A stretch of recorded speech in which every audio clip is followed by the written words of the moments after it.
Dear colleagues and my dear students, welcome to today's lecture. This is about career planning. Either you are a medical student or you have passed your MBBS just now and starting your internship, or you have completed your internship and you don't know what to choose, where to go, then this video is for you.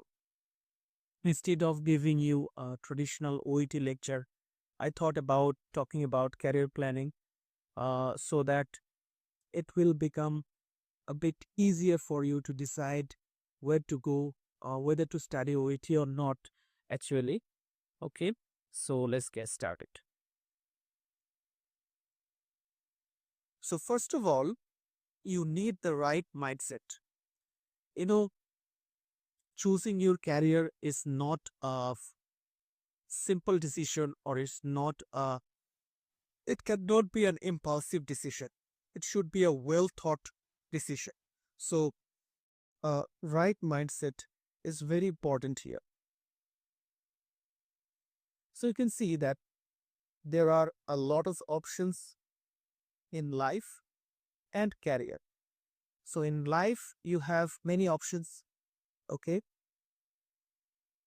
like what to eat, what to dress, on to go with, okay, who to uh, choose as your partner, things like that.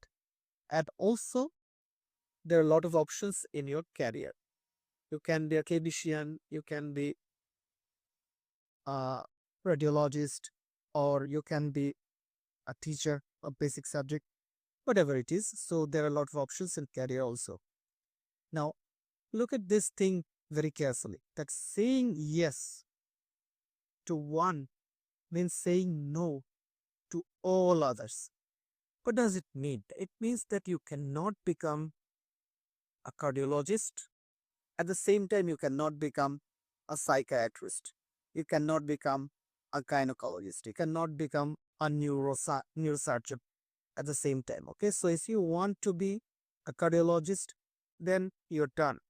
Okay, you cannot become all of those things simultaneously. So saying yes to one means saying no to all others.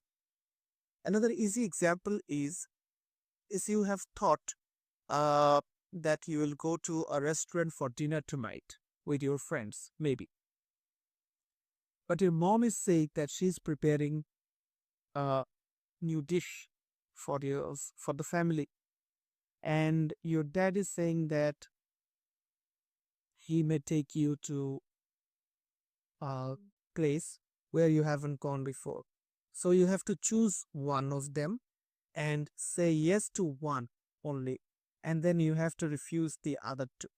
Okay, so these things are common. So whenever you have made a decision, then you have to stick on with that, and you cannot think about that, no, this idea was bad, so I should go back, and then you will think about going and coming back and forth and all, and that will lose a lot of time, energy, and money. So whenever we have accepted something, okay, accepted something, then we should not bother about the countless other opportunities. So we have to remember that thing. Next, uh, why career planning? Now, this is the most obvious question, that why should we think about career planning in that way? Okay. So the first reason is this is your motivation. Okay. Motivation for your study. For example, if you are a medical student, third year, fourth year medical student, then you are seeing a distant goal. Okay, then you will think that I need to achieve that goal, so I need to study hard from now, so that the remaining path becomes easier for me. So it is a motivation for your study. Okay, and it helps to achieve a certain goal quickly, because I have already mentioned that if you do not have a certain goal to achieve, then you will be confused and you will go, you know, back and forth, and that will lose a lot of valuable time. So there is no fun in telling that it saves you a lot of time. Okay. I will see that the first step. So in career planning, when you are planning about your career, then what is the first step? The first step is thinking and researching. But before that, motivation is a big factor. Now, what do I mean by motivation? I mean by motivation is my purpose. Okay, for example, you want to become a psychiatrist. Okay, so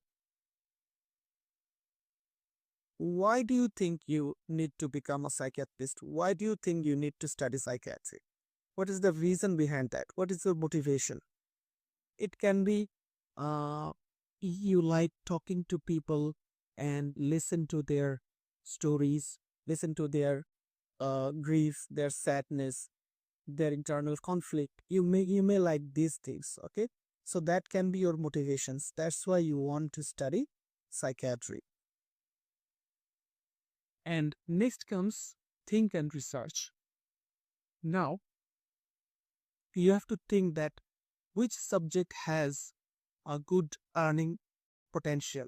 Okay, which subject is uh, nowadays is less competitive than others and has more earning potential than others. Okay, so you have to think and research about these things. So if you think that this is a flashy subject and it has the best earning potential, okay, but you do not have any motivation for that subject, then you should not go for that subject. So there should be a balance between these two. Okay? For example, if you have chosen a subject which does not have any earning potential, but you have a lot of motivation on that subject, so choosing that subject will not be a good idea, because you have your life uh,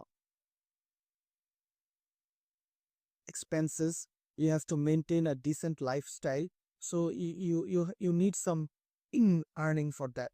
So you have to think about that very carefully, that uh, how much earning you need and which subject has that earning potential. So you have to have a balance between these two, but your motivation will be prioritized. Okay, this should be given the highest priority. Another thing is that don't follow the trend. Okay, so many people say that, why are you studying this subject? Because my friend is studying that subject. Okay, so don't fall for that trap. Your friend has unique capabilities. You have some other capabilities. So don't compare yourself with your friend and jump in that subject. Okay, the only person best understands you is you. You know what are your strengths and weaknesses, not your friend. Right? Then you can see that where to get and not to get career planning advice. So you have to get career planning advice from the experts. You have to get career planning advice from the experts, not from the layman. Okay, not from the layman. So who can be the experts? They can be your features, your seniors. You can ask ChatGPT or Gemini or whatever AI there. You can watch YouTube videos. You can look for certain websites and you can read books to get insights about career planning. Okay, but who are the worst career planning advisors? They are your therapists. It might sound a bit shocking that why therapists, because uh, unless they are experts, they are laymen. Is it that they don't know what are your strengths, what are your weaknesses, what are the career uh, potentials of a certain subject. Okay, so they will tell you to choose the most flashy subject, the subject that has much earning potential, they think, and also they think that uh, studying that subject is quite flashy. Okay, so they can be proud of you. They can tell other people that my son or my daughter is a neurosurgeon. Okay, things like that. So don't get career planning advice from this people. And anyone who has personal interest in you, for example, uh, it can be your children, it can be your wife, it can be your husband, or anyone who has personal interest in you. They don't know what are your unique abilities, your strengths and weaknesses. So they will give advice according to their judgment, not your unique potential. So don't get advice from these people. There is a big no. Now, what are the options for you as a doctor? Okay, you see that you can get into clinical sciences, you can study basic sciences, you can get into health administration, you can study public health, or you can start working as a GP. Okay, you suppose you are not thinking about studying any further, just you have completed your MBBS and you you're thinking about earning directly. So then you're thinking about opening your private chamber and seeing patients. So you are working as a GP, or you can get a job in a private clinic or any a private institution or in government institution, government hospital. Then you're getting into a job. So GP or job, these are non-academic careers, and these are your academic career. Of course, this is not an academic career as administration. Next, oh, the next question is where? Where should I pursue my medical career? Is it home or it is abroad? Now, in the past, most of the doctors were very much satisfied and not remaining uh, and working at home, that is home country. And but the situation has changed a lot. Now, most of the doctors are now thinking that where should I pursue my career? Is it home or it is abroad?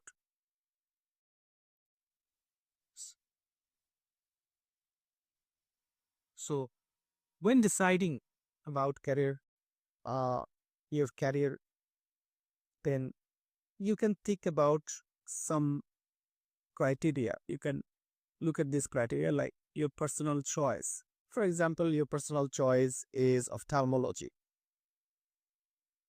You can study ophthalmology.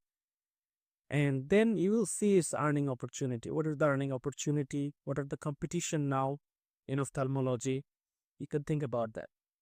And then these things come for a very good reason here. Look, financial and family support is a very big thing if you are thinking about going abroad. Okay, because if you're thinking about a registration of a different country, then it will take a lot of money and time. Okay, so having financial and family support is very important here. For example, if you want to do USMLE, okay, you are doing USMLE, then it's a very long time consuming process, and also it's a very expensive process. Now, if you're doing a job, maintaining a family and doing things like that, then it will be very tough for you to invest in your family the time and money. Okay, then financial and family support will be very important for you. Next, personal events like marriage, this also affect your career trajectory, because suppose you are studying for FAPS or MD, and unfortunately, a very important person of your family passes away, then this will this will take some time for you to cover from that trauma.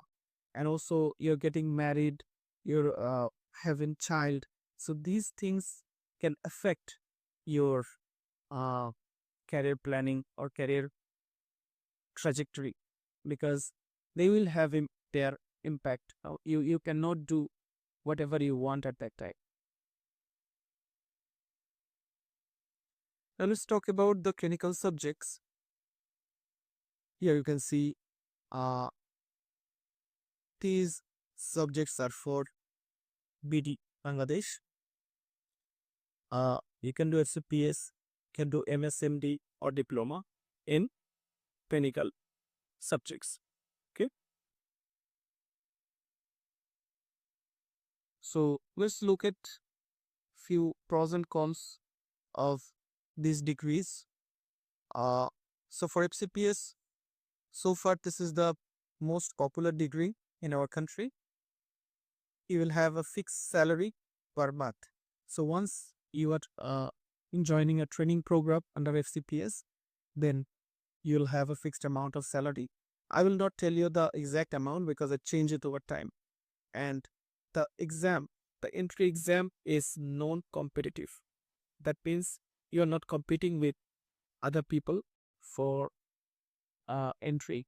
You know, you have to get a certain pass mark so that you can pass the exam, and can be given just after internship. So you don't need to wait 1 year or 2 year. No, after internship. And there is no course out. So there are a lot more chances to appear at this exam if you fail. Now let's look at the demerits, disadvantages of this course. The pass rate is low. Okay, the pass rate is not very high. So if you prepare well for the exam, then you may still fail. You have not much income during study. So during study, you have a fixed salary, but the the chance of other incomes become a bit limited, and not a well organized course. So people who study CPS, they say that the course is not that well organized like MS or MD. So that can be another disadvantage, and not well recognized outside PD. So if you want to go abroad, then this exam, this degree might not help you much. Okay. And let's look at the residency FSMD courses. Now, this course is well organized, and it is getting popular all over the country nowadays. You will also have a monthly salary here, and this is a university degree. So any university degree is a better degree than the institutional degrees like BCPS degrees. Okay, so as it is a university degree, then this is better recognized than the other degrees like SUPS. So what are the demerits of this? The number one is the pass rate is declining. Okay, it's not like that you have sit for an exam and you're passing, not like that. And chance of course out is there. So there are a limited number of attempts, maybe 6 attempts or 4 attempts, I don't know, Takil, but there are limited number of attempts. After that, if you cannot pass, then you will get course out. Then the entry exam is very competitive.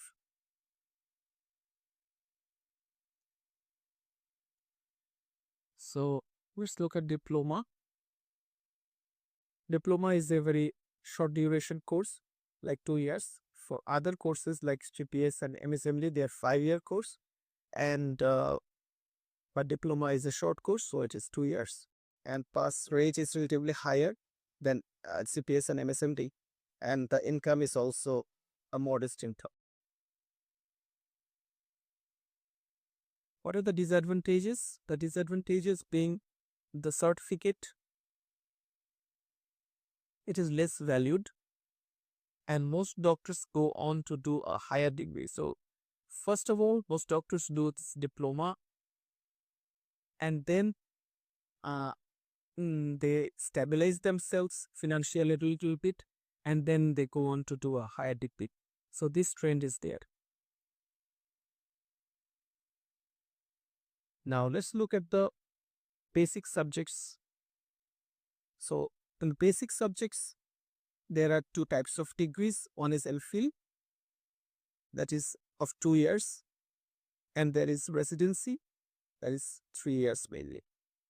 So, the pass rate is higher, here, not much saturated. The competitive, the entry exam is competitive, but not that competitive like the MSMLE. And the income is very less here because you do not have any clinical practice or very less clinical practice. Now let's look at the job opportunities. So one is BCS, that is the gold standard, I will say, for BD. And then you can also get into the armed forces. You can get some NGO jobs. You can get jobs in government sectors. Although it doesn't sound very impressive when we talk about government sectors jobs, but these jobs are actually very very competitive and they're very tough to get. Okay, because these jobs are quite good for studies or things like that, because you do not have much problem in these jobs. These are very cool jobs. Okay, or you can get into the private medical colleges and private clinics that are called CAPS. Okay, so these jobs I have given the red color here because these jobs are a bit hectic jobs, very busy jobs, and these jobs will drain you out. But these jobs are, I think, these are better jobs with better work-life balance. Now, what are the pros and cons of BCS? You can see here that a reasonable salary is there, scope of private practice, and scope of post-graduation leave. What do I mean by that? I mean that you have a good salary, so the rest of the time, no, apart from your government duty time, you have free time. So in that free time, you can do some private practice or you can study. Okay, you have both options open. So if you study, then you will get some post graduation leave, which is called reputation. So you will get your salary, and also you will have your course completed. Okay, that's a very good thing. Now, what are the disadvantages? One disadvantage is that you have to stay in a village setting for at least 2 years. Okay? So that is a very difficult thing because you want to continue your study. So giving a 2 year break might seem a bit difficult for you. And then rough and vulgar attitude of a patient party.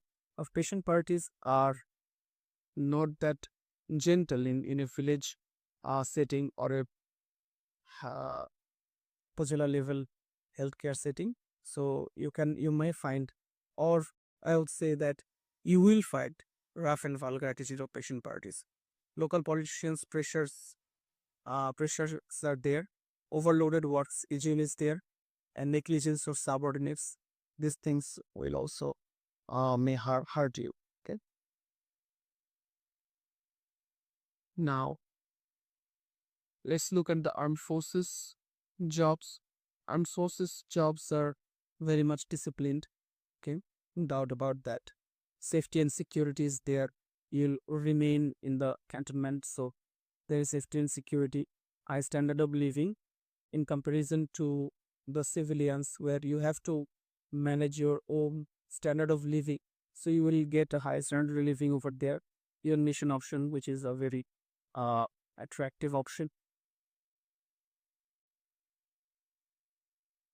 But there are some disadvantages, like your freedom of choice. Your freedom of choice is restricted, and life is constrained within the cantonment. So if you are a free bird, then you might find these things a little uh, stressful for you. Now let's look at the abroad options. The abroad options are NC USMLE, it can be MCC for Canada, PLABI, KMLF for the UK, MC for Australia, etc. for New Zealand, MRCP is also for the UK, and also some other countries. Saudi Arabian licensing exam, and also Dubai, Abu Dhabi. These options are available, right?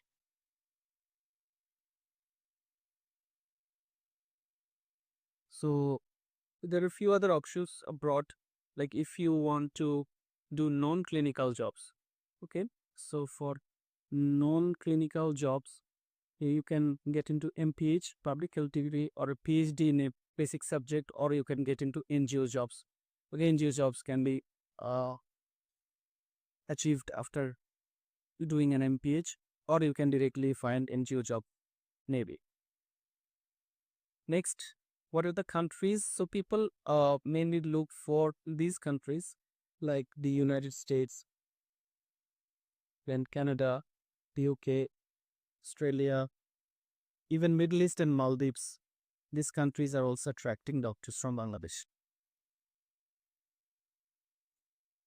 Now, what are the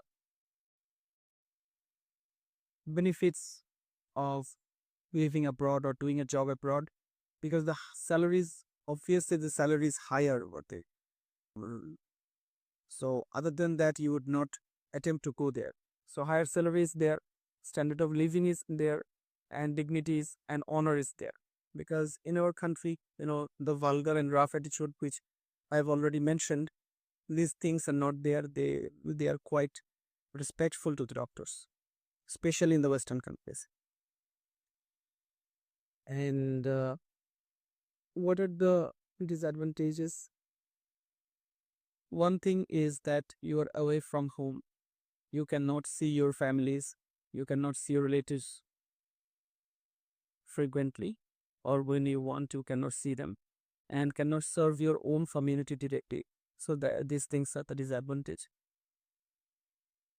Let's talk about USMLE a little bit. That there is a very high salary in the United States. Direct entry into a training program, so direct entry into the residency program, and ensures a better career than anywhere else. Freshers are preferred, so if you're a fresher, this thing might attract you. But the problem are, you can see that the exam is very tough, consists of 3 parts. Okay, very high score is needed to match for residency program. It's a very expensive exam, very time consuming exam. It may take around 5 to 7 years to complete this. So it's a very time consuming exam and needs strong determination and family support. As I have already mentioned, that is very expensive and time consuming. So uh, having family support is very important here. Right. So like PLAB or UKMLA, this is the exam for the UK, and this exam is relatively easier, two-step exam. It's a cheaper exam compared to USMLE. The pass rate is very high, and exam result shows only as pass or fail. So no high score is needed here, just pass or fail, like our exam system. Jobs are easily available, so this thing is not true here. Okay, discard this thing. Jobs are not easily available. Job saturation is very high, so this is a negative point. Salary is good, but salary is less compared to the United States or Canada or the other countries. Okay, and the cons are high IELTS score is a prerequisite. IELTS or OET. OET is an easier option, which we are talking about in this channel. So OET, this is a good option. And no direct entry into a specialist training. No direct entry into a specialist training. Non-training jobs can be achieved, and job saturation is very high. So nowadays UKMLA, doing UKMLA is not a very intelligent option. Now, next one, AMC, exam to practice in Australia. Australian Medical Council exam. Exam consists of two parts, one MCQ part and the other one is the clinical part.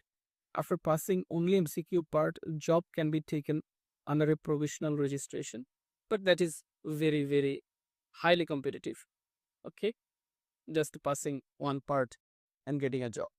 And the disadvantages are that high exam cost and low pass rate. So they deliberately pass a low number of students. Okay, and the exam cost is very high. So if you're on a budget, you cannot think about AMC. But if you are determined and you have enough budget, you can try AMC or USMLE. No, Canada.